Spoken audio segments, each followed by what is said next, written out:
Garnisi? Eka Mutiara Nandita? M. Arsyad Arfai? Gak ada yang gak masuk. Bimo Bagus Widiawan? Gak masuk. Aida Alfia? Oke, berarti yang gak masuk 2 ya? Nah, oke, sebelumnya kita cek rapian dulu nih buat teman-teman yang mejanya masih mirip-mirip, tolong diluruskan ya, biar enak dipandang. Oke, udah. Nah, siapkan alat tulisnya. Kita kan mau belajar nih, jadi alat tulis harus disiapkan dong. Udah, oke, udah. Nah, sepertinya aku mau bertanya nih, apakah dari kalian semua pernah nggak melakukan kesalahan ataupun dosa? Pernah? Oke, pernah ya, karena kita kan manusia. Manusia itu tempatnya apa? Salah dan dosa, ya benar. Nah, karena kita ini sebagai manusia dan alhamdulillahnya kita ini sebagai umat Islam, kita diberikan jalan selebar-lebarnya oleh Allah Subhanahu wa taala untuk memperbaiki kesalahan maupun dosa yang telah kita perbuat dengan pintu yang disebut dengan pintu taubat. Nah, taubat ini masuk dalam materi kita pada pagi hari ini. Kita akan belajar mengenai taubat, taat, istiqomah, dan ikhlas. Nah, pasti dari kalian semua udah nggak asing kan ya dengan keempat istilah ini? Nggak kan ya? Karena mungkin dari kalian semua itu udah udah mengamalkan keempat mulia ini tanpa kalian sadari. Nah, apa sih tujuan pembelajaran kita pada pagi hari ini? Tujuan pembelajarannya yaitu yang pertama, Ibu itu berharap kalian dapat menghayati perilaku taubat, taat, istiqomah, dan juga ikhlas. Yang kedua, kalian mampu untuk mengamalkan perilaku taubat, taat, istiqomah, dan juga ikhlas. Dan yang ketiga, kalian mampu menganalisis konsep, dalil, maupun dampak positif dari keempat akhlak mulia ini. Dan yang terakhir yaitu kalian mampu mengaplikasikan contoh perilaku dampak positif dari taat, istiqomah, dan juga ikhlas. Nah, untuk penilaian pada pagi hari ini nanti di pertengahan pembelajaran maupun di akhir, Ibu akan mengadakan sebuah kuis ataupun tanya jawab ya.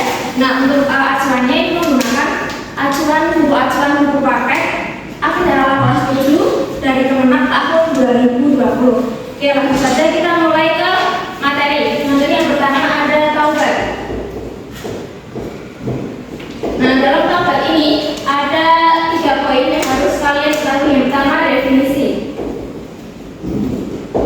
secara bahasa dan juga secara istilah. Yang kedua, dalil. Dan yang ketiga ada jenis dan syarat. Nah, ada yang tahu definisi taubat secara bahasa apa? Taubat secara bahasa ini apa, Mbak Anida? Oke, benar. Secara bahasa taubat artinya kembali. Nah, secara istilah taubat artinya kembali ke jalan yang benar, diyakini dengan hati yang sepenuh yakin untuk tidak mengulangi perbuatan dosa itu lagi selamanya. Nah, untuk dalilnya taubat ini terdapat dalam Quran surat An-Nasr ayat 3. Untuk ayatnya mungkin kalian hafal ya, surat An-Nasr ayat 3, jadi tidak perlu dibacakan. Untuk yang selanjutnya ada jenis dan syarat taubat. Jenisnya ini ada 2. Yang pertama ada taubat menyangkut dosa kepada Allah.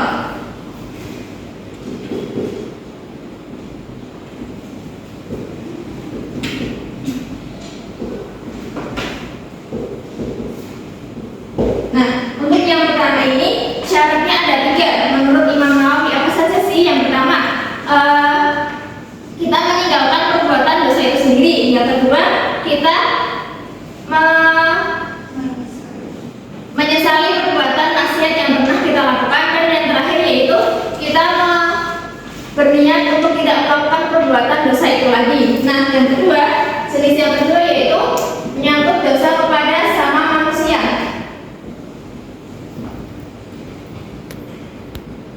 Nah, untuk yang jenis kedua ini syaratnya ada 4. Yang ketiga itu sama kayak tadi, cuma tambahan 1, membebaskan diri dari segala hal yang kita ada salah dengan manusia tersebut. Jadi misalnya kita ada salah yang berkaitan dengan harta, maka kita harus mengembalikan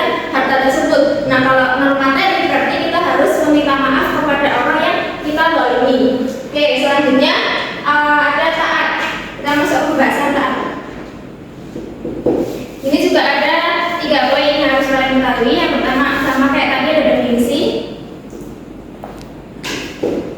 Secara bahasa taat artinya tunduk. Oke, taat artinya tunduk. Secara istilah taat artinya tunduk dan patuh terhadap segala perintah dan aturan yang berlaku. Nah, untuk dalil taat ini ada di Quran surat An-Nisa ayat 59. Oke, selanjutnya ada macam-macam taat.